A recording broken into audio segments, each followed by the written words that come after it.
Welcome to face. నేను సోమగోపాల్. ఇవాళ నా guest Nizamabad MP Kalvakuntla Kavitha. Welcome to face Kavitha garu. Madam, మీ పార్టీలో అంతర్గత పోరు అంటారా, ఆధిపత్య పోరు అంటారా, అది పతాక స్థాయికి చేరినట్టుగా అనిపిస్తుంది? అట్లేం లేదండి, మీడియా మిత్రులు మాత్రమే అనుకుంటున్నారు పతాక స్థాయికి చేరిందని. ఫస్ట్ ఆఫ్ ఆల్ మా పార్టీలో పోరు లేదు. ఎందుకంటే ఎదురులేని నాయకుడు కేసీఆర్ గారు ఉన్నారు. ఆయన నాయకత్వంలో అందరం కూడా పనిచేస్తూ ఉన్నాం కాబట్టి పోరు అన్నదే లేదు. ఈ మధ్య వరుసగా బహిరంగ సభలు పెడుతున్నారు. వాటికి మీ సోదరుడు కేటీఆరే ముఖ్య అతిథిగా హాజరవుతున్నాడు. దీని అంతరార్థం ఏంటి? అది యాదృచ్ఛికంగా జరిగినటువంటిది అని కేటీఆర్ గారు కూడా పలు సందర్భాల్లో చెప్పడం జరిగింది. ముఖ్యంగా నా నియోజకవర్గానికి వచ్చేసరికి నేను ఎన్నోసార్లు అడిగాను వారిని గత 3 సంవత్సరాలుగా రండి అని. సో తను రావడం కుదరడము ఇవన్నీ కూడా ఒకేసారి జరిగినాయి. సో ఒకే మంత్లో నా నియోజకవర్గంలోనే 2 సభలకు సమయం ఇచ్చారు. అట్లా చాలా నియోజకవర్గాల్లో కూడా ఈ మంత్లో అంటే యాక్టివిటీ అంతా కూడా ఒకేసారి చేయడం జరిగింది తప్పితే పెద్దగా ప్లాన్ చేసి పెట్టినటువంటి సభలేం కాదు. బట్ ఈ సభలు లక్కీగా కరెక్ట్ టైంలో వచ్చాయి. పార్టీ ప్లీనరీ, పార్టీ ఆవిర్భావ సభ కన్నా ముందు వచ్చాయి కాబట్టి పార్టీ వాయిస్ని వారు వినిపిస్తూ ఉన్నారు. అంటే హరీష్ రావుకి ఏమాత్రం సంబంధం లేకుండా, హరీష్ రావు లేకుండా ఈ సభలు నిర్వహిస్తున్నారు. అట్లాంటిది ఏం లేదండి. హరీష్ రావు గారు మా జిల్లాకి ఎన్నోసార్లు వచ్చారు. ఎన్నిసార్లు ఆయన వచ్చినా కూడా మేము నిరంతరం ఎక్కడికక్కడ సభలు ఏర్పాటు చేసాం. వారు కూడా చాలా లిఫ్ట్లకు కానీ చాలా మిషన్ కాకతీయ సందర్భాలు ఎప్పుడు వచ్చినా కూడా మా జిల్లాకి ఏ మంత్రి గారు వచ్చినా కూడా మేము పెద్ద ఎత్తున స్వాగతం చెప్తాం. అంటే హరీష్ రావు కేటీఆర్ కలవకుండా బహిరంగ సభలు పెడుతున్నారు. గతంలో ఏ సభ పెట్టినా హరీష్ రావు ఆ బహిరంగ సభకు నాయకత్వం వహించడం, ముఖ్య అతిథిగా హాజరు కావడమే జరిగేది గతంలో. అంటే పార్టీ సభల కన్నా ఇవి మీరు ఒక సందర్భాన్ని బట్టి ఆలోచిస్తే గౌరవ కేటీఆర్ గారు వారి మున్సిపల్ మినిస్ట్రీలో మున్సిపల్ శాఖలు నిధులు పెద్ద ఎత్తున పెట్టుకున్నారు కాబట్టి వాటికి సంబంధించి ఎక్కడైతే డిస్ట్రిబ్యూషన్ జరుగుతూ ఉందో మెయిన్గా ఆ సెంటర్స్లో ఫోకస్ చేశారు. ఇప్పుడు మొన్న నా దగ్గరికి వచ్చారు నిజామాబాద్కి, దాదాపుగా 350 కోట్ల రూపాయలు ప్రకటించారు. అంటే గ్రామాలకు డబ్బులు వెళ్ళాయి కానీ పట్టణాలకు డబ్బులు చాలా తక్కువ వచ్చాయి 3 సంవత్సరాలు. సో అవి పూరించుకుంటూ వెళ్తున్నాం. అంటే 350 crores is a big amount. So అది పెట్టినటువంటి సందర్భంలో మేము భారీగా బహిరంగ సభ పెట్టుకొని మా ప్రజలకు చెప్పాలన్నటువంటి ఆలోచనతో చేయడం జరిగింది. అట్లానే ఎక్కడికక్కడ ఇప్పుడు తాండూరు మినిస్టర్ గారు ఉన్నారు, వారు అట్లనే వారి మున్సిపాలిటీ కోసం తీసుకెళ్లారు. సో ఇవన్నీ కూడా అర్బన్ సెంటర్స్ కావడం, అర్బన్ సెంటర్స్ అన్ని ఆటోమేటిక్గా అయితే జిల్లా కేంద్రాల్లో రెవెన్యూ డివిజన్స్ అవ్వడం, దాంతో నా చుట్టుపక్కల ఉన్నటువంటి ప్రజాప్రతినిధులు అందరూ కూడా హాజరు కావడంతో మీకు ఏదో పెద్ద బహిరంగ సభలు ప్లాన్ చేసి పెడుతున్నట్టుగా ఉంది కానీ అటువంటిది ఏం లేదు. సో ఇది తన మినిస్ట్రీకి సంబంధించి జరుగుతున్నటువంటి సభలు కాబట్టి వేరే మంత్రులు కూడా తక్కువ, కానీ జిల్లా మంత్రులందరినీ ఆహ్వానించాము. మీరు అన్నట్టు మెదక్లో అయితే హరీష్ రావు గారు కేటీఆర్ గారు కలిసి వేదిక పంచుకోవచ్చు. మరి అంటే కేటీఆర్ గారిని ఎలివేట్ చేయడానికే ఈ సభల్ని ప్రత్యేకంగా కవిత వెనకుండి ఈ సభలను పెట్టిస్తున్నారు. లేదు, అట్లాంటిది ఏం లేదండి. కేటీఆర్ గారిని ఎలివేట్ చేయడం నా వల్ల ఒక్కదాని వల్ల ఏమవుతుంది? కేటీఆర్ గారు ఆటోమేటిక్గా ప్రజల్లో పనిచేస్తూ ఉన్నారు. డెఫినెట్గా మా జిల్లాకి ఎవరు వచ్చినా ఏ మంత్రులు వచ్చినా మేము గౌరవించుకుంటాం. ప్రత్యేకంగా అన్న కాబట్టి నాకు ఇంకా కొంత ఆప్యాయతతోని కొంచెం పెద్ద స్థాయిలో నేను సభలు చేసి ఉండవచ్చు. కాకపోతే వారిని ఎలివేట్ చేయాలనే ఉద్దేశంతో మాత్రమే చేసింది అయితే కాదు. అంటే కేటీఆర్కు పార్టీలో కానీ ఇటు ప్రభుత్వంలో కానీ మరింత కీలకమైన పదవులను ఏమైనా ఇచ్చే అవకాశం ఉందా? అటువంటి చర్చ ఇప్పుడు మా పార్టీలో ఏం లేదండి. మా పార్టీలో అటువంటి చర్చ ఏదున్నా కూడా నిర్ణయం అన్నది గౌరవ పెద్దలు కేసీఆర్ గారు చేస్తారు. సో ఆ స్థాయిలో అంశాలను చెప్పడానికి కూడా నేను సరిపోను. అంటే 3 ఏళ్ళు పూర్తవుతుంది ప్రభుత్వం ఏర్పడి, ఇప్పుడు వర్కింగ్ ప్రెసిడెంట్ గాను మరో అంటే ముఖ్యమంత్రి పదవి కూడా ఇవ్వచ్చు కేటీఆర్ కన్నా ప్రచారం కూడా జరుగుతుంది. లేవు, అటువంటి ప్రచారం ప్రస్తుతం మా పార్టీలో అయితే ఏది లేదు. మా పార్టీలో మాత్రం యునానిమస్ నాయకుడు గౌరవ ముఖ్యమంత్రి గారు కేసీఆర్ గారే. సో ఏ నిర్ణయం తీసుకున్నా ఆయనే చేయాలి, ఏ నిర్ణయం ఆయన చెప్పినా కూడా ఆయనే చెప్పాలి. పార్టీ పరంగా నేనైతే చెప్పడానికి లేదు. అంటే నెంబర్ 2 పొజిషన్ కోసం ఇటు కేటీఆర్, హరీష్ రావు పోటీ పడుతున్నట్టున్నారు బాగా పార్టీలో. మా పార్టీలో నెంబర్ 1 నుంచి నెంబర్ 1000 వరకు అన్ని కేసీఆర్. వేరే వాళ్ళకి ఏమీ పొజిషన్స్ కానీ ఏమీ లేవు. ఎందుకంటే ఇది ఆయన కల్పనలోంచి వచ్చినటువంటి పార్టీ. ఆయన రక్తంతో, ఆయన చెమటతోని ఈ 15 సంవత్సరాలు నడిపినటువంటి పార్టీ. మేమందరం కూడా సపోర్టివ్ రోల్గానే ఉన్నాం, కానీ ఏదో ఆయన తర్వాత లేదా ఆయన స్థాయి అందుకోవాలన్నటువంటి ఆరాటం ఎవరికి కూడా లేదు. అంటే టీఆర్ఎస్ పార్టీలో హరీష్ రావు ఒక కట్టప్ప అంటున్నారు, నిజమేనా? ఇక అది వేరే వాళ్ళంటే దానికి నేను ఎట్లా సమాధానం చెప్తాను? నాకు తెలిసి అటువంటి రాజకీయ దురుద్దేశంతో వ్యాఖ్యలు చేసేటటువంటి ఇతర పార్టీల నాయకుల వ్యాఖ్యలు అంత సీరియస్గా తీసుకోవాల్సిన అవసరం లేదని నేను అనుకుంటున్నాను. అంటే కాంగ్రెస్ పార్టీ ఎప్పటి నుంటో చెప్తుంది ఎలక్షన్ టైంకి మాకు ఒక బాహుబలి వస్తాడు, ఆ బాహుబలి హరీష్ అని ప్రచారం జరుగుతుంది. పాపం వాళ్ళకి ఎంత భయంకరమైన పరిస్థితి ఉందో అర్థమవుతుంది కదా. అంటే వాళ్ళు ఎంత వీక్ ఉన్నారంటే ఇంకా ఎవరో రావాలి ఏదో చేయాలనేటటువంటి ఒక ఆలోచనలో వాళ్ళు ఉన్నారు. కానీ వారు ఇట్లా హరీష్ రావు గారి పేరుని మాటి మాటికి హరీష్ రావు గారు కాంగ్రెస్లోకి వస్తారు వెన్నుపోటు ఇట్లా అనడం కూడా నిజానికి వారికి కూడా మర్యాద కాదు. అండ్ వారు చూపించే ఆ కపట ప్రేమని ఖచ్చితంగా మా పార్టీ నాయకులు కానీ హరీష్ రావు గారు కానీ అర్థం చేసుకుంటారని నేను అనుకుంటున్నాను. అంటే హరీష్ రావు కాంగ్రెస్ పార్టీలోకి వెళ్ళడు అని ఈ మధ్య కేటీఆర్ అనౌన్స్ చేశాడు. అంటే అలాంటి పరిస్థితి ఎందుకు వచ్చింది, ఆయన వెళ్తాడని అనుమానం ఏమైనా మీకు ఉందా? ఆయన ఏం అనౌన్స్ చేయలేదండి, పత్రిక వాళ్ళు రాసుకున్నారు. మీడియా చిట్ చాట్లో ఏదో మాట్లాడితే మన మీడియా మిత్రులు ఇంకేదో రాస్తారు కదా, సో అట్లా ఏదో వచ్చినటువంటి, ఎందుకంటే నేను పక్కనే ఉన్నా వారు మీడియా చిట్ చాట్ చేసేటటువంటి సందర్భంలో హరీష్ రావు గారు కాంగ్రెస్కి వెళ్తారా అని మన మిత్రుడు ఎవరో అడిగితే వెళ్తారని మీరు ఎందుకు అనుకుంటున్నారు బ్రదర్, అటువంటిది ఏం లేదు కదా అని అన్నారు. దానికి హరీష్ కాంగ్రెస్లోకి వెళ్ళట్లేదు అని హెడ్లైన్స్ పెట్టి రాసి కన్ఫ్యూజన్ క్రియేట్ చేస్తారు. అంటే నేను అనేది ఏంటంటే ఈ సందర్భంలో సరే పత్రికా మిత్రులకు ఎప్పటికప్పుడు స్పైసీ న్యూస్ కావాలని ఉంటుంది కాబట్టి ఈ చిన్నది ఏదో ఒకటి ఆఫ్ ద రికార్డ్ అనేవి కూడా కొన్నిసార్లు పెద్ద పెద్ద వార్తలు అవుతూ ఉంటాయి. అట్లానే ఇప్పుడు నేను కూడా ఒక మాట అంటే ఇంకో మాట అంటే అట్లా కూడా కొన్ని పత్రికలు కావాల్సుకొని మిస్గైడ్ చేసేటటువంటి పరిస్థితులు కూడా క్రియేట్ చేస్తూ ఉన్నాయి. సో మా పార్టీకి సంబంధించి మళ్ళీ ఒకసారి మా పార్టీలో ఉండేటటువంటి ఏ నాయకులైనా మాకేం కన్ఫ్యూజన్ లేదు, అందరం ఎవరి పని వాళ్ళని చేసుకుంటున్నాం, హ్యాపీగా ఉన్నాం. అల్టిమేట్గా మొన్నటి వరకు తెలంగాణ రాష్ట్ర సాధన కోసం పనిచేసాం, ఇక ముందు తెలంగాణ అభివృద్ధి కోసం పనిచేస్తాం. అంతకుమించి మాకు పర్సనల్గా గోల్స్ అంటూ ఏమీ ఉండవు. రేపటి నాడు కూడా పార్టీయే ప్రయారిటీ, పర్సనల్ గోల్స్ నెక్స్ట్ ఉంటాయి. అంటే టీఆర్ఎస్ పార్టీలో నెంబర్ 1, నెంబర్ 2 నెంబర్ కోసం పోటీ ఉంది. కవిత నెంబర్ ఏంటి పార్టీలో? నేను కేసీఆర్ గారి సైనికురాలండి. కేసీఆర్ గారు ఏ పని చేయమంటే ఆ పని చేయడం, కేసీఆర్ గారు ఎక్కడికి వెళ్ళమంటే అక్కడికి వెళ్ళడం తప్పితే నాకంటూ ఒక పొజిషన్ కానీ నాకంటూ ఒక స్థానం కానీ ఉండాలని నేను ఎప్పుడు కోరుకున్నాను. ఎందుకంటే పార్టీ కోసం పనిచేస్తే వ్యవస్థ అంతా బాగుపడుతుంది. పర్సనల్గా నా కోసం నేను పని చేసుకున్నాను అనుకోండి, నేను ఒకదాన్నే బాగుపడుతుంది. సో మా పార్టీలో ఉండేటటువంటి ప్రిన్సిపల్ ఏంటంటే అందరి కోసం సమూహం కోసం పనిచేయాలి, కాబట్టి అదే పనిచేస్తాను. అంటే కవిత ఎంపీగా ప్రస్తుతం సంతృప్తిగా ఉన్నారా? నేను హ్యాపీగా ఉన్నాను, నేను ఎక్కడున్నా హ్యాపీగానే ఉంటాను. నేను హ్యాపీగా లేనటువంటి పనిని నేను అసలు చేయను. కాబట్టి ఇన్ని సంవత్సరాల్లో తెలంగాణ ఉద్యమంలో ఉన్నాను, తెలంగాణ జాగృతి సంస్థను నడిపాను. ఏ పని చేసినా ఎక్కడికి వెళ్ళినా ఏం చేసినా కూడా I'm the most happiest person in the world. అంటే కేంద్రంలో కూడా కవిత మంత్రి అయ్యే అవకాశం ఉంది. ఈ మధ్య మళ్ళీ చర్చలు కూడా మొదలయ్యాయన్న ప్రచారం జరుగుతుంది. ఏమన్నా సంప్రదింపులు జరిగాయి? అటువంటి చర్చలే లేవండి, వాటి గురించి డిస్కషన్ కూడా అనవసరం. అంటే కేంద్రంతో ప్రస్తుతం మన సంబంధాలు ఎలా ఉన్నాయి రాష్ట్ర ప్రభుత్వానికి సంబంధించి? కేంద్రంతో చాలా మర్యాదపూర్వకంగా ఉన్నాయి, అట్లానే ఉంచుకుంటాం కూడా. ఎందుకంటే రేపటి నాడు కొత్త రాష్ట్రానికి కావాల్సినటువంటి అంశాల గురించి మాట్లాడే సందర్భంలో ఇరిటేషన్ ఉండకూడదు. అంటే ప్రభుత్వ పరంగా కలిసి ఉన్నామనే మెసేజ్ వెళ్ళినప్పుడే ప్రభుత్వపరమైనటువంటి అంశాలను డీల్ చేయడం ఈజీ అవుతుంది. మీరు చూసినట్టయితే ఎప్పుడో విడిపోయినటువంటి జార్ఖండ్, ఉత్తరాఖండ్ లాంటి రాష్ట్రాలకు కూడా ఇప్పటివరకు ఇంకా చాలా ఇష్యూస్ కేంద్ర ప్రభుత్వంతో రిలేట్ అయి ఉంటాయి. కానీ మన తెలంగాణలో చాలా మటుకు ఆ ఇష్యూస్ని మనం సాల్వ్ చేసుకోగలిగినాం. ఎందుకంటే కేవలం గౌరవ ముఖ్యమంత్రి గారు కేసీఆర్ గారు మర్యాదపూర్వకమైనటువంటి వ్యవహారంతోనే వాటిని సాల్వ్ చేసుకోగలిగినాం. సో రేపటి నాడు కూడా మా పంద అలాగే ఉంటుంది. ఈ మధ్య మీరు ముస్లిం రిజర్వేషన్లకు సంబంధించి అసెంబ్లీలో తీర్మానం చేశారు. ఇది కేంద్ర ప్రభుత్వం ఆమోదిస్తుందని మీరు అనుకుంటున్నారు? ఆమోదించాలని మనస్ఫూర్తిగా కోరుకుంటున్నాం. అంటే రాష్ట్రంలో ముస్లిం రిజర్వేషన్లు అలాగే మతపరమైన రిజర్వేషన్లు ఇస్తున్నారు, మేము వ్యతిరేకిస్తున్నాం అంటున్నాం. ఇలాంటి సందర్భంలో కేంద్రం దీన్ని ఆమోదిస్తుందని మీరు భావిస్తున్నారా? BJP as a party, BJP Telangana శాఖ వారు మాత్రమే ఆ ఒపీనియన్ ఎక్స్ప్రెస్ చేశారు. భారతీయ జనతా పార్టీ ఆధ్వర్యంలో నడిచేటటువంటి భారత ప్రభుత్వం ఇంతవరకు ఏం చెప్పలేదు. సో వాళ్ళు ఏం చెప్తారో వేచి చూద్దాం. అంతలోపల మనం ఈ తూతుమయమై అనుకోవాల్సినటువంటి అవసరం లేదని నా ఉద్దేశం. ఫేస్ టు ఫేస్లో ఒక చిన్న బ్రేక్ తీసుకుందాం. బ్రేక్ తర్వాత ఎంపీ కవితతో ఫేస్ టు ఫేస్ కొనసాగుతుంది. Will finish by 8. Thanks.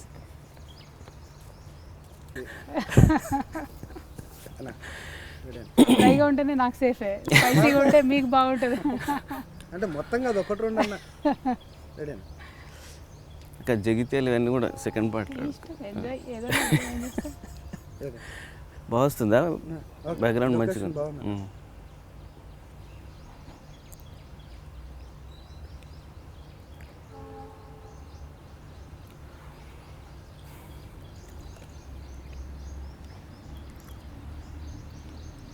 Welcome back to face to face. Kavitha garu, రాష్ట్రంలో ముందస్తు ఎన్నికల వాతావరణం కనిపిస్తుంది. అటువంటిది నాకైతే కనపడట్లేదు, మీకు కనపడుతుందేమో. కాకపోతే ఒక చర్చ కేంద్ర ప్రభుత్వంలో జరుగుతున్నటువంటి విషయం మనందరికీ తెలిసింది. అంటే 1 నేషన్ 1 ఎలక్షన్ అనేటటువంటి థీమ్తో జాతీయ పార్టీలు మరి లోకల్ పార్టీస్ ఉండొద్దు అనేటటువంటి ఒక ఆలోచనతోని, అదేవిధంగా ఎలక్షన్ కమిషన్ చెప్పింది మరి ఎన్నికలకు ఎక్స్పెండిచర్ ఎక్కువ అవుతుంది, ఇట్లాంటివన్నీ చర్చకు వచ్చినాయి. కొన్ని పత్రికలలో పతాక శీర్షికలలో కూడా వేయడం జరిగింది. సో ఆ దిశగా కేంద్ర ప్రభుత్వం ఏమైనా అడుగులేస్తుందో మనకు తెలియదు. మరి ఊహాగానాల మీదనే మనం ఇప్పటివరకు ఆధారపడి ఉన్నాం.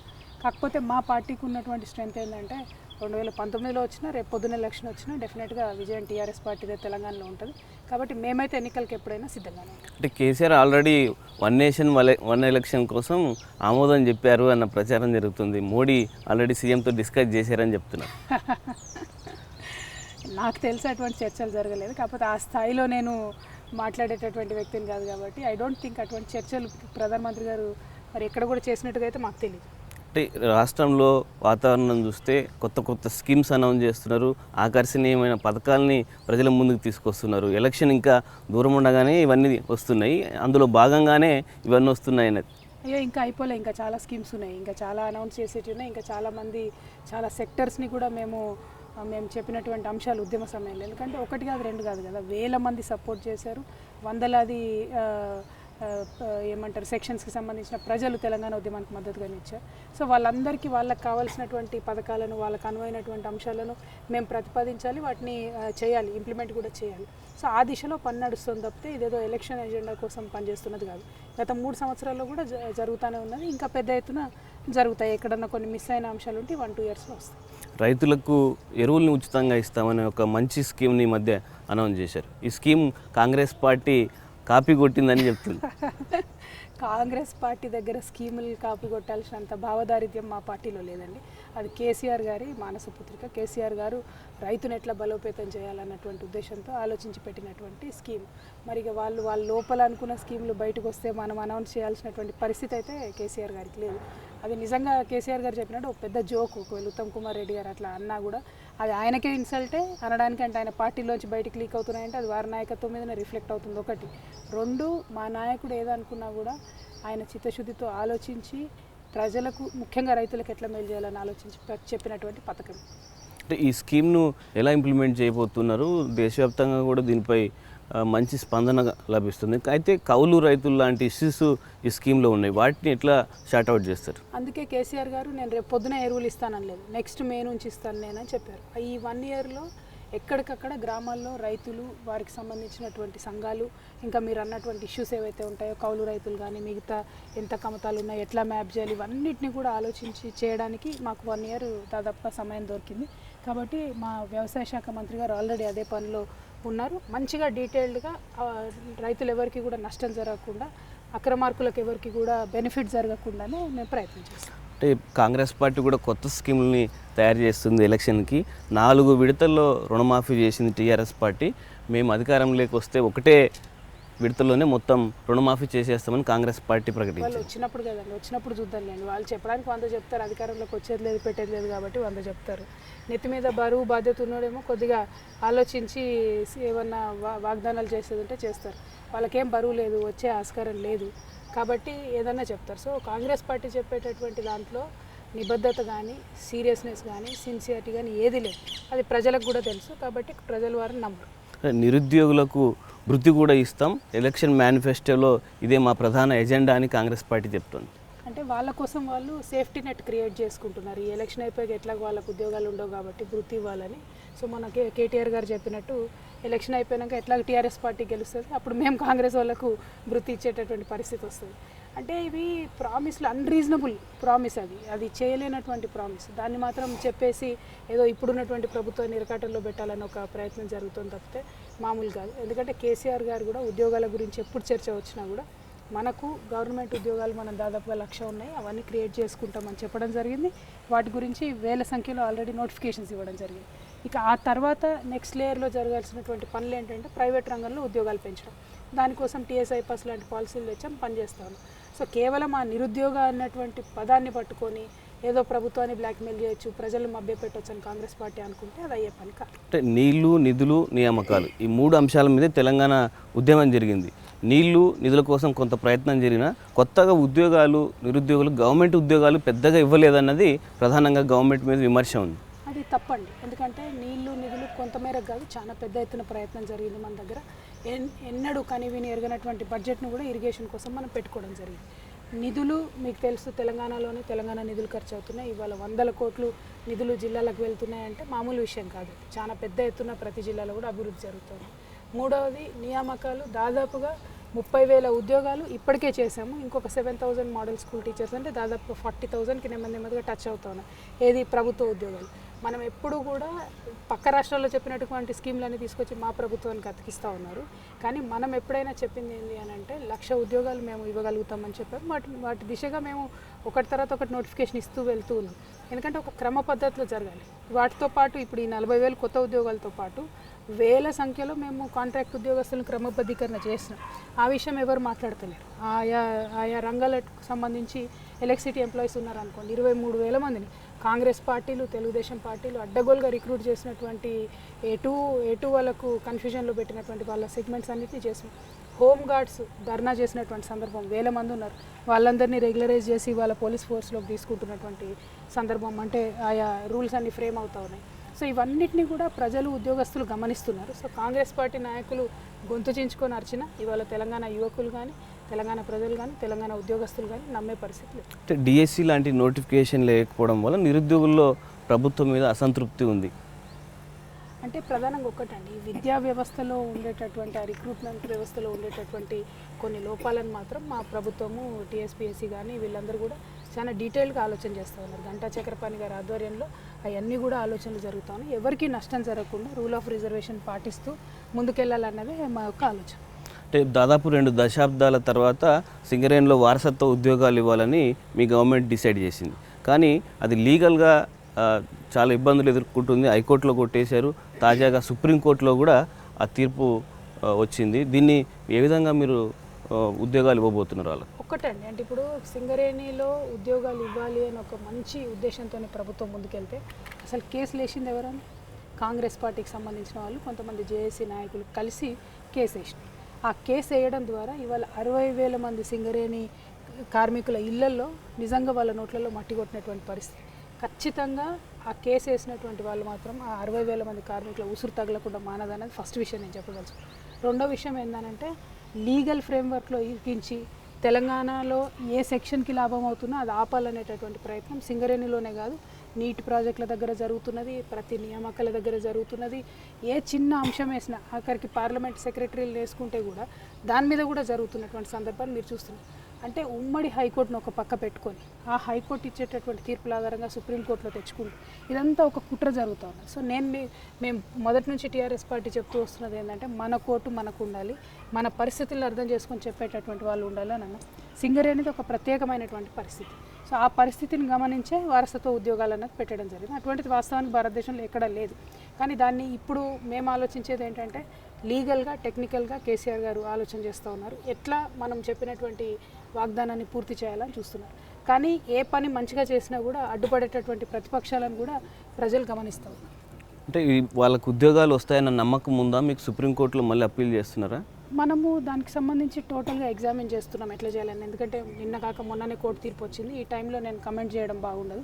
కాకపోతే ఎట్లా మా ప్రజలకు, ఎట్లా సింగరేణి కార్మికులకు న్యాయం చేయాలన్న విషయం మాత్రం న్యాయ కోవిధులు అందరితో కలిసి మేము మాట్లాడుతూ ఉన్నాం. ఆ చర్చించిన తర్వాత మీకు చెప్తాం. అంటే జాగృతి అధ్యక్షురాలుగా కవిత అన్ని కార్మిక సంఘాల మీద ఫోకస్ చేశారు. ఎందుకంటే ఈ సెక్షన్స్ మీద ఎందుకు కాన్సన్ట్రేషన్? నాకు ఆ సెక్షన్స్ అంటే ప్రేమ. ఎందుకంటే తెలంగాణ ఉద్యమంలో అందరం కూడా కలిసి పనిచేస్తాం. మా అంగన్వాడీ అక్క చెల్లెలు ఉన్నారు అనుకో, తెలంగాణ ఉద్యమంలో పనిచేస్తాం. డ్వాక్రా వాళ్ళైతే లిటరలీ ఒకరి మీద ఒకరు మేము ఖచ్చితంగా అందరం తెలంగాణ ఉద్యమానికి తరలిల్లాలంటే ఊర్లలో గ్రూపులు వచ్చి పట్టణాలలో దీక్షా శిబిరాలలో కూర్చున్నటువంటి సందర్భం. అంటే వాళ్ళు తెలంగాణ ఉద్యమంలో వాళ్ళు చేసినటువంటి పనిని మేము మర్చిపోలేం. కాబట్టి వారందరితో కూడా, అంటే సింగరేణి కార్మికులు ఆనాడు సమ్మె చేసి ఉండకపోతే, సౌత్ ఇండియా మొత్తానికి పవర్ కట్ కాకపోయి ఉంటే ఇంత పెద్ద ఎత్తున తెలంగాణ ఉద్యమానికి దేశవ్యాప్తంగా రికగ్నిషన్ రావడం అన్నది జరిగేది కాదు. సో అట్లా ప్రతి సెక్షన్ చేసినటువంటి త్యాగాలను గుర్తించాలి. కాబట్టి వాళ్ళతో ఇంకా డీటెయిల్గా కాంటాక్ట్లో ఉంటూ ప్రభుత్వ పరంగా వారికి రావాల్సినటువంటి బెనిఫిట్స్ ఇప్పించడానికి నా వంతు ప్రయత్నం నేను చేస్తున్నాను. జాగృతిని రోజు రోజుకి బలోపేతం చేస్తున్నారు. ఒకవైపు మీరు టీఆర్ఎస్ పార్టీ ఎంపీగా ఉన్నారు, విదేశాల్లో కూడా జాగృతి శాఖల అధ్యక్షుల్ని ప్రకటించారు. దీని వెనక ఏమైనా రహస్యం ఉందా? ఏమీ లేదు, కానీ జాగృతి మాత్రం చాలా బలంగా సంస్థ తయారైంది. I'm very happy about it. ప్రతి ఊరిలో దాదాపుగా ఒక శాఖ ఉండే విధంగా, ప్రతి దేశంలో కూడా జాగృతిని మేము ఇంకా ఇంప్రూవ్ చేస్తామని చెప్పి చాలా మంది తెలంగాణ యువకులు ముందుకు వచ్చే విధంగా తయారైనందుకు మాత్రం నాకు చాలా సంతోషంగా ఉంది. ఆనాడు తెలంగాణ ఉద్యమంలో ఒక పాత్ర పోషించాం, సాంస్కృతిక ఉద్యమంలో మా వంతు పాత్ర పోషించాం. ఇప్పుడు అభివృద్ధిలో కూడా మంచి పాత్ర పోషించాలి కాబట్టి స్కిల్ డెవలప్మెంట్ వైపుగా ముందుకెళ్తూ ఉన్నాం. సో అట్లా మనం తీసుకునేటటువంటి ఎన్నో కార్యక్రమాలకు ఇంప్రెస్ అయ్యి చాలామంది కూడా కలిసి వస్తాం. ఫేస్ టు ఫేస్లో మరో చిన్న బ్రేక్ తర్వాత ఫేస్ టు ఫేస్ కొనసాగుతుంది. Okay, welcome back to face to face. Kavitha garu, BJP తెలంగాణను నెక్స్ట్ టార్గెట్గా పెట్టుకుంది. ఇక్కడ నుంచి కనీసం 10 ఎంపీలైనా గెలుచుకోవాలి, తెలంగాణలో అధికారంలోకి రావాలన్నది బీజేపీ పార్టీ టార్గెట్. వాళ్ళు ఒక రాజకీయ పార్టీగా ఎన్నైనా టార్గెట్లు పెట్టుకుంటారని, కానీ తెలంగాణ ప్రజలు అల్టిమేట్గా ఎవరిని ఆదరిస్తారు అన్నది ముఖ్యమవుతుంది. డెఫినెట్గా బీజేపీ టార్గెట్ ఏదన్నా కావచ్చు, ఇక్కడ మాత్రం నిలిచేది టీఆర్ఎస్ పార్టీ, అందులో ఎటువంటి అనుమానం కూడా లేదు. అంటే ఫర్ ఎగ్జాంపుల్ ముస్లిం రిజర్వేషన్స్ ఉన్నాయి, అలాగే నియోజకవర్గాల పెంపు ఉన్నాయి. ఇట్లాంటివన్నీ కూడా అధికారంలో ఉన్నటువంటి కేంద్రంలో అధికారంలో ఉన్న బీజేపీ పార్టీకి అడ్వాంటేజ్ అవుతాయి. ఇవన్నీ కూడా పెండింగ్లో ఉంటాయి అన్నది ప్రధానంగా బీజేపీ చెప్తుంది. అంటే ఇప్పుడు ఒక్కటికి మీరు గమనించాలి, నియోజకవర్గాలు పెరగపోతే ప్రజలకు ఏమైనా నష్టం జరుగుతుందా? ఏం జరగదు కదా. మాకేమైనా నష్టం జరగదు కదా. డెఫినెట్గా యాస్టీస్గా ఎన్నికలకు పోతాం. పెంచితే మంచిదే, ఎందుకంటే మేము బిలీవ్ చేస్తూ ఉన్నాం చిన్న పరిపాలనా యూనిట్స్ ఉంటే మంచిదని, అందుకే ఎక్కువ జిల్లాలు చేసుకున్నాం.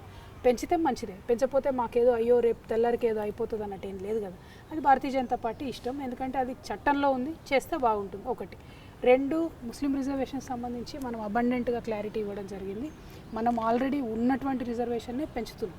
అది కూడా ఇవాళ మేము కొత్తగా చెప్పేది కాదు, మేము 11 ఏళ్ళ నుండి చెప్తా ఉన్నాం, ఎన్నికల ముందు చెప్పినాం, మేనిఫెస్టోలో పెట్టినాం. సో మన ప్రజలందరూ కూడా తెలిసిన విషయం, ఏదో తెలియకుండా సర్ప్రైజ్గా కేసీఆర్ కొత్తగా వచ్చే 2019 ఎన్నికల కోసం చేసినటువంటి విషయం కాదు కదా. సో మేము ముందు నుండి చెప్పినటువంటి అంశానికి కట్టుబడి ఉన్నాం. Bharatiya Janata party as a party వాటికి వ్యతిరేకమని చెప్తా ఉన్నాం, కానీ భారతీయ జనతా పార్టీ కేంద్ర ప్రభుత్వం ఏం చెప్తుంది అన్నది వాళ్ళు చెప్పాలి. వాళ్ళు డెఫినెట్గా సానుకూలంగా స్పందించాల్సిన పరిస్థితులు కేసీఆర్ గారు క్రియేట్ చేస్తూ ఉన్నారు. సో మనం అనుకున్నటువంటి పని సానుకూలంగా సాగుతుందని నేను అనుకుంటున్నాను. ఇప్పటికే ఒక 60 మంది నాయకుల్ని వివిధ పార్టీల నుంచి తీసుకోబోతున్నారు. త్వరలోనే అమిత్ షా కూడా తెలంగాణలో మకాం వేయబోతున్నారు. టీఆర్ఎస్ పార్టీలో అసంతృప్తిగా ఉన్న నేతలతో కూడా అమిత్ షా టచ్లో ఉన్నాడు, నిజమేనా? అవన్నీ నాకు తెలియదండి. వాళ్ళు ఎన్ని ఎత్తుగడలు వేస్తారో టీఆర్ఎస్ పార్టీ కూడా అంతే ఈక్వల్గా అన్ని ఎత్తుగడలు వేస్తాం కదా. మేము ఏం సైలెంట్ కూరుకోం కదా. 2 రాజకీయ పార్టీలు ఎన్నికలకు సిద్ధమవుతున్నటువంటి సందర్భంలో బీజేపీ చేసే పని బీజేపీ చేసుకుంటారు, మా పని మేము చేసుకుంటాం.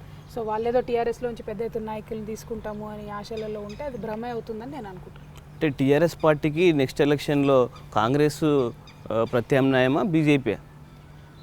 అది చూద్దామండి ఎవరు ఇవాల్వ్ అవుతారో. కానీ భారతీయ జనతా పార్టీకి యాజ్ ఆఫ్ నౌ అయితే ఏమీ లేదు. మన జిహెచ్ఎంసీ ఎన్నికలలో కూడా ఒక్కటి కూడా గెలుచుకోలేకపోయారు.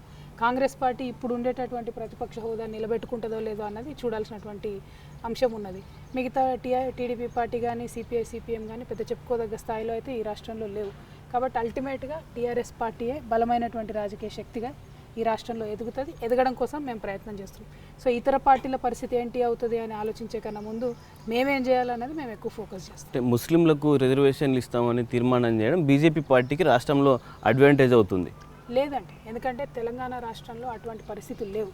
మీకు కూడా తెలుసు, తెలంగాణ ఉద్యమ సందర్భంలో కూడా ఎన్నోసార్లు ఈ హిందూ ముస్లిమ్స్ ఇట్లా రకరకాల అంశాలు చాలామంది తీసుకొచ్చారు. కానీ ఒకే వేదిక మీద బీజేపీ పార్టీ వాళ్ళు కూర్చున్నారు, మన ముస్లిం లీగ్కి సంబంధించినటువంటి వాళ్ళు కూర్చున్నారు, జమాతే ఇస్లాం వాళ్ళు కూర్చున్నారు, అందరం కలిసి ఉద్యమం చేసినటువంటి సందర్భం.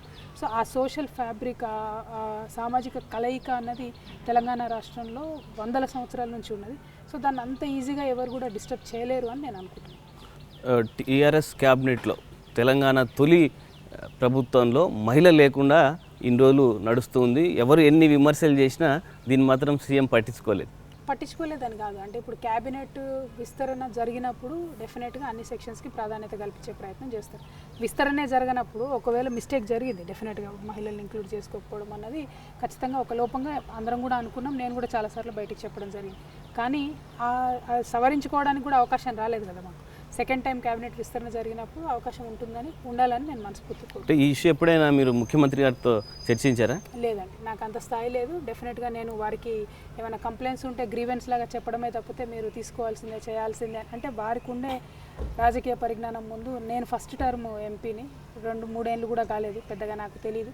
కాకపోతే ఏదైనా కంప్లైంట్స్ ఉంటే వారి దృష్టికి తీసుకెళ్ళడం జరిగింది తప్పితే వారిని ఇన్ఫ్లుయెన్స్ చేసే స్థాయిలో మాత్రం నేను చేయలేదు. నెక్స్ట్ ఎలక్షన్లో ఎంపీ కవిత ఎమ్మెల్యే కవితగా మారబోతుంది, నిజమేనా? మా లాంటి వాళ్ళ పరిస్థితి ఎట్లుంటుందంటే అండి, కేసీఆర్ గారు ఇట్లా తీసి ఇక్కడ పెడితే అక్కడ వెళ్ళమంటే అక్కడికి వెళ్ళాలి, అంతే సింపుల్. సో మేము పార్టీ నిర్ణయానికి కట్టుబడి ఉండే వాళ్ళని తప్పితే ఇంకొకటి కాదు. సో పార్టీ ఏం డిసైడ్ చేస్తే, పార్టీ ఏం చేయాలంటే అది చేస్తాం. ఈ మధ్య జగిత్యాల మీద కవిత కాన్సన్ట్రేషన్ చేశారు, అక్కడ నుంచి ఎమ్మెల్యేగా పోటీ చేద్దాం అనుకుంటున్నారు, నిజమేనా? జగిత్యాల మీద కాన్సన్ట్రేట్ చేసినటువంటి మాట వాస్తవమే. ఎందుకంటే మొత్తం ఉమ్మడి కరీంనగర్ జిల్లాలో కేవలం ఒక సీటు మేము ఓడిపోయినాం. సో ఈసారి నేను ప్రెస్టీజియస్గా తీసుకున్నది ఏంటంటే నా పార్లమెంట్ నియోజకవర్గంలో ఓడిపోయిన ఒక సీటు, అది ఎట్లన్నా గెలవాలి అన్నది తప్పితే నాకు ఇంకొక ఆలోచన లేదు. సో పార్టీ పరంగా పనిచేయడమే తప్పితే ఏదో మేము పర్సనల్ కోసం మీకు ఇందాక చెప్పినట్టుగా నేనే అక్కడ నుంచి పోటీ చేయాలన్నటువంటి ఆలోచన ఏం లేదు. కాకపోతే పార్టీ పరంగా ఆ సీటు మాత్రం మా పార్టీ ఖాతాలోకి రావాల్సిందే. That is my intention. Next రాష్ట్ర క్యాబినెట్లో కవిత ఉంటారు. వినడానికి బాగుంది కానీ కాదు. సోదరుడు కేటీఆర్కి సపోర్ట్గా ఉండేందుకు ప్రస్తుతం ఉన్న పరిస్థితుల్లో క్యాబినెట్లోకి కవిత వస్తారు. కేటీఆర్ గారికి సపోర్ట్ ఏం అవసరం ఉందండి? ఇప్పుడు కేటీఆర్ గారు, హరీష్ రావు గారు అందరు పనిచేసుకుంటూ ఉన్నారు. కేసీఆర్ గారి నాయకత్వంలో పనిచేస్తూ ఉన్నారు. అది జరుగుతుంది. నేను ఇందాక చెప్పినట్టుగా పార్టీ నన్ను ఎక్కడ ఉండమంటే ఏం చేయమంటే నేను వచ్చేస్తాను. అంతకుమించి మాకంటూ పర్సనల్గా ఆలోచనలు కానీ, ఇంకొక విషయం చెప్తాను మీకు, కేసీఆర్ గారి పర్మిషన్ లేకుండా ఏదైనా పని చేయడం కాదు, ఆలోచన కూడా చేయం కనీసం మేము. సో మీరు మిగతా విషయాలన్నీ మర్చిపోండి. అల్టిమేట్గా కేసీఆర్ గారు ఏం చెప్తే అది జరుగుతుంది మా పార్టీ. అంటే అవసరమైతే కవితను పార్టీ వర్కింగ్ ప్రెసిడెంట్గా కూడా చేస్తారని ప్రచారం ఉంది. మీకు అన్నీ ఎవరెవరు చెప్తారో ఇట్లాంటి విషయాలు నాకు తెలియదు, కానీ నేను మాత్రం ఎప్పుడు ఇటువంటి మాట వినలేదు. సో మీరు చెప్పేటటువంటి కవిత ఎమ్మెల్యే అవుతుందనో, కవిత క్యాబినెట్లోకి వస్తుందనో, వర్కింగ్ ప్రెసిడెంట్ అవుతారనో, ఇవన్నీ కూడా ఊహాగానాలే. సో ఊహాజనితమైన ప్రశ్నల గురించి మనం మాట్లాడుకోవడం కూడా అనవసరం అని నేను అనుకుంటున్నాను. అంటే ప్రస్తుతం ప్రభుత్వంలో కేవలం ఒక కుటుంబాందే పెత్తనం నడుస్తుంది, ఆ ముగ్గురిదే ప్రస్తుతం ప్రభుత్వంలో ఆధిపత్యం, దీనికి మీ సమాధానం ఏంటి? అటువంటిది ఏమీ లేదు అన్నది విస్పష్టమైనటువంటి సమాధానం అన్నది, అది వాస్తవం కూడా. అంటే నా సమాధానం అనే కాదు, ఎందుకంటే మా పార్టీలో నాకంటే చాలా సీనియర్ నాయకులు ఉన్నారు. కేసీఆర్ గారితో చాలా అంశాల్లో సంప్రదింపులు జరిపేటటువంటి నాయకుల్లో వినోద్ కుమార్ గారు ఉంటారు, కొప్పుల ఈశ్వర్ గారు ఉంటారు, ఈటెల రాజేందర్ గారు ఉంటారు, చాలా మంది, జగదీశ్వర్ రెడ్డి గారు ఉంటారు. వీళ్ళందరూ కూడా ఎక్కువ స్పెండ్ చేస్తూ ఉంటారు టైం కేసీఆర్ గారితో. నేను పార్లమెంట్లో అట్లానే మా జాగృతి, నా టీఆర్ఎస్ పార్టీ, నా నియోజకవర్గం మీదనే ఎక్కువ ఫోకస్ చేస్తాను. అంటే టీఆర్ఎస్ పార్టీలో మంత్రులు కూడా డమ్మీలు, మిగతా నాయకులకు ఎలాంటి ప్రయారిటీ లేదు. అది తప్పండి, చాలా తప్పు. మా పార్టీలో ఎవరికి ఇవ్వాల్సినటువంటి గౌరవాన్ని, ఎవరికి ఉండాల్సినటువంటి ప్రోటోకాల్ని మేము మెయింటైన్ చేస్తూ ముందుకెళ్తాం. ప్రస్తుతం కుటుంబ పెత్తనమే నడుస్తుంది పార్టీలో, మిగతా పార్టీ లీడర్లుకి ప్రయారిటీ లేదు, వాళ్ళు అసంతృప్తిగా ఉన్నారు. అది చాలా అవాస్తవం అండి. మా పార్టీలో క్యాబినెట్లో జరిగేటటువంటి నిర్ణయాలైనా ఏవైనా కేసీఆర్ గారి ఆధ్వర్యంలో జరుగుతాయి. కేసీఆర్ గారు తప్పితే మా ముగ్గురులో, అంటే హరీష్ రావు గారు, కేటీఆర్ గారు మంత్రిగా ఉన్నా, నేను ఎంపీగా ఉన్నా, మా ముగ్గురులో కేసీఆర్ గారి నిర్ణయాన్ని మేము ప్రభావితం చేయాలని ఎప్పుడు ప్రయత్నం చేయం. ఆయన తీసుకున్నటువంటి నిర్ణయాన్ని అమలు చేయడానికే మా పని చేస్తాం. సో కుటుంబం ఎక్కడిది, పెత్తనం ఎక్కడిది? నాయకుడు కేసీఆర్ ఉన్నారు, ఆయన చెప్పినట్టు మిగతా పార్టీ నాయకులందరూ కూడా నడుచుకోవాలి కూడా, అదే పద్ధతి. అంటే టీఆర్ఎస్ సిట్టింగ్ ఎమ్మెల్యేలపై చాలామందిపై తీవ్రమైన వ్యతిరేకత ఉంది, నిజమేనా? ఎక్కడన్నా ఒక చోట చిన్నగా ఏమన్నా లోపాలు జరిగి ఉండొచ్చు, కానీ మీరు అన్న స్థాయిలో అయితే వ్యతిరేకత లేదండి. అంటే ఓవరాల్గా వ్యతిరేకత మీరు అన్న స్థాయిలో ఉన్నట్టయితే పార్టీకి దాదాపుగా 100 సీట్లు వస్తాయని మొన్నటి సర్వే కూడా చెప్పదు కదా. ఎక్కడన్నా ఒక దగ్గర లోపాలు ఉండొచ్చు, ఏదైనా చిన్న ఇష్యూస్ జరిగి ఉండొచ్చు. ఎంపీలలో కూడా మాకు కొంతమందికి ఎక్కువ తక్కువ ఇవన్నీ కూడా వచ్చినాయి. సో ఆ లోపాలన్నింటినీ కూడా మా నాయకుడు మాకు ఎత్తి చూపించారు కాబట్టి వాటిని సరి చేసుకుంటూ ముందుకెళ్తాం. మాకు సరి చేసుకోవడానికి కూడా సమయం ఉన్నది కాబట్టి వాటిని సరి చేసుకుంటూ ముందుకెళ్తాం. అల్టిమేట్గా పార్టీ మాత్రం గెలిపించుకోవడానికి, మ్యాక్సిమం సీట్లు గెలవడానికి మేమందరం కూడా శాయశక్తుల ప్రయత్నం. ఎంతమందికి నెక్స్ట్ ఎలక్షన్లో టికెట్లు ఆపేస్తారు? అది కేసీఆర్ గారిని అడగాల్సిన ప్రశ్న. మీరు ఇక్కడ నేను కవితను ఉన్నాను కాబట్టి నేను చెప్పలేను సమాధానం దానికి.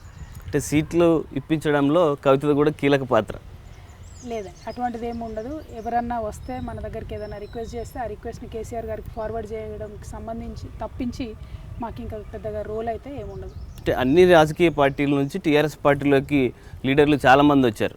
ఒకవేళ సీట్లు పెరగకపోతే వాళ్ళందరి భవిష్యత్తు ఏంటి? చూద్దాం ఏమవుతుందో. కేసీఆర్ గారు నిర్ణయం తీసుకుంటారు కదా, పార్టీ అందరినీ కూడా కాపాడుకుంటుంది. చాలా మందికి ఇప్పుడు కొత్త పాత వాళ్ళందరినీ కలయిక చేసుకొని ఇప్పటివరకు ఇచ్చినటువంటి నామినేటెడ్ పొజిషన్స్లో అందరు కాంబినేషన్లో ఇచ్చాం. పాత వాళ్ళకి కొంతమందికి, కొత్త వాళ్ళకి కొంతమందికి, కొంతమంది పోటీ చేయలేనటువంటి వాళ్ళకు లాస్ట్ టైం టికెట్, అట్లా అంతా బ్యాలెన్స్ చేసుకుంటూ వచ్చారు. ఐఎమ్ షూర్ కేసీఆర్ గారు అందరినీ కూడా బ్యాలెన్స్ చేసుకుంటారు. అంటే నామినేటెడ్ పదవులన్నీ కూడా పూర్తయింది అంటేనే చాలామంది ఫస్ట్ నుంచి పార్టీలో పనిచేసిన ఉద్యమకారులకి ఇంకా కొంతమందికి పదవులు ఇవ్వలేని పరిస్థితి. ఇంకా చాలా ఉన్నాయండి పదవులు, అవన్నిటిని కూడా నెమ్మదిగా పూరిస్తూ వస్తూ ఉన్నాము. చాలా చోట్ల చైర్మన్స్ వేశారు కానీ డైరెక్టర్స్ కూడా చాలా వాటిలలో వేయలేదు. సో అందులో కూడా వందలాది మంది వెళ్తారు. అట్లానే ఇంకా పార్టీ పదవులు ఇప్పుడు ప్లీనరీ తర్వాత పార్టీ పదవులు అన్నీ వస్తాయి, దానిలో కూడా ఇంబైబ్ చేసుకుంటాం. అల్టిమేట్గా ఎక్కడికక్కడ మేము పార్టీలో ముందు నుండి పనిచేసినటువంటి కార్యకర్తల్ని ఇంక్లూడ్ చేసుకునే విధంగా ప్రజాప్రతినిధులుగా ఇండివిజువల్గా కూడా మా ప్రయత్నం మేము చేస్తాం. దాదాపు 3 ఏళ్ళు పూర్తవుతున్నప్పటికీ ఇటు పార్టీ పదవులు కానీ నామినేటెడ్ పదవులు కానీ ఇంకా ఆలస్యం అవుతున్నాయి. అంటే ఇక్కడ ఒక్క విషయం మీరు గమనించాలండి, మీరైనా మేమైనా మా కార్యకర్తలైనా గమనించాల్సింది ఏంటంటే ఈ 3 సంవత్సరాలు కేసీఆర్ గారు పార్టీ మీద ఫోకస్ చేయలేదు. ఎందుకంటే వారు ప్రభుత్వము, తెలంగాణ అది మనకు ముఖ్యము, తెలంగాణ ఎట్లా ఒక దారిలో పడాలనేటటువంటిది ప్రయారిటీ అన్న దాని మీద ఎక్కువ ఫోకస్ చేయడం జరిగింది ఫస్ట్ది. ఈ 3 ఇయర్స్ అయిపోయినాయి కాబట్టి ఇప్పుడు నేను ఫోకస్ చేస్తాను వారు చెప్పారు, ఆ పనిలో వారు ఉన్నారు. సో ఇప్పుడు ఎప్పుడైతే ఈ పార్టీ ప్లీనరీ తర్వాత డెఫినెట్గా పార్టీ మీద ఎక్కువ ఫోకస్ చేస్తారన్నటువంటి ఉద్దేశంతో మేమందరం కూడా అధికారంలోకి వచ్చినప్పటికీ టీఆర్ఎస్ పార్టీకి ఒక స్ట్రక్చర్ లేదు, ఒక నిర్మాణం లేదు, ఒట్టిగా గాలికి వదిలేశారన్న విమర్శ ఉంది. నిజమేనా? అంటే ఒక్కటండి, మేము కేవలం రాజకీయాల కోసమే ఉన్నటువంటి వాళ్ళం కాదు కదా, మాకు తెలంగాణ ప్రజలు ఇంపార్టెంట్. రాజకీయంగా టీఆర్ఎస్ఏ ముఖ్యమని దీన్ని పట్టుకొని కూర్చుంటే తెలంగాణలో ఇప్పుడు జరిగినటువంటి అభివృద్ధి జరిగేది కాదు, ఇప్పుడు జరుగుతున్నటువంటి సంక్షేమం జరిగేది కాదు. అంటే ఇవాళ సంక్షేమంలో అభివృద్ధిలో దేశంలో నెంబర్ 1గా ఉన్నామంటే ఎస్, మా పార్టీ కార్యకర్తల త్యాగాలు కూడా ఉన్నాయి. ఈ 3 సంవత్సరాలు మా పార్టీని కేసీఆర్ గారు ఎక్కువ టైం ఇవ్వకపోవడం అన్నది కూడా వన్ ఆఫ్ ద ఫ్యాక్టర్. కానీ ఎందుకోసం టైం ఇవ్వలేదు? ప్రజల కోసమే టైం ఇవ్వలేదు తప్పితే ఇంకోటి కాదు. పాలన గాడిలో పెట్టాలన్న దాంతోనే పార్టీని వారు పక్కకు పెట్టడం జరిగింది. అంతే తప్పితే ఇందులో మా స్వార్థం ఏదో లేదు. ఒకవేళ మాకు పార్టీ ఇంపార్టెంట్, రాజకీయాలే ఇంపార్టెంట్ అంటే దాని మీద ఎక్కువ దృష్టి పెట్టి పాలన గాడికి వదిలేసే వాళ్ళం కదా. కానీ మేము కాంగ్రెస్ పార్టీ లాగానో ఇంకో పార్టీ లాగానో రాజకీయం పైన ఎక్కువ దృష్టి పెట్టలేదు, రాష్ట్రం పైన ఎక్కువ దృష్టి పెట్టాం కాబట్టి మీరు అన్న పరిస్థితి ఉత్పన్నం. అంటే మీరు అవునన్నా కాదన్నా టీఆర్ఎస్ పార్టీలో అంతర్గత పోరు రోజు రోజుకు తీవ్రమవుతుంది. లేదండి, వాస్తవం కాదు. అసలు పోరే లేదు, ఎక్కడున్నది అసలు పోర్ అనే పదమే లేదు. మా దగ్గర ఏది ఉన్నా A to Z కేసీఆర్ గారే అండి. వారు చెప్పినట్టుగా మేము ఫాలో అవుతాం. ఎవరన్నా కావచ్చు, నేను కావచ్చు, రామన్న కావచ్చు, హరీష్ బాబు కావచ్చు, ఇంకా మా దగ్గర ఉన్న నాయకులు కావచ్చు. మీరు మా ముగ్గురు గురించే అంటున్నారు ఎక్కువ కాబట్టి చెప్తున్నా. అసలు అటువంటిది లేదు. ఎవరికి వాళ్ళం హ్యాపీగా పనిచేసుకుంటున్నాం. వాళ్ళు మంత్రులుగా బిజీగా ఉన్నారు, నేను ఎంపీగా బిజీగా ఉన్నాను. అల్టిమేట్గా మేమందరం కలిసి పార్టీని స్ట్రెంథెన్ చేయడానికి పనిచేస్తున్నాం. ఓకే.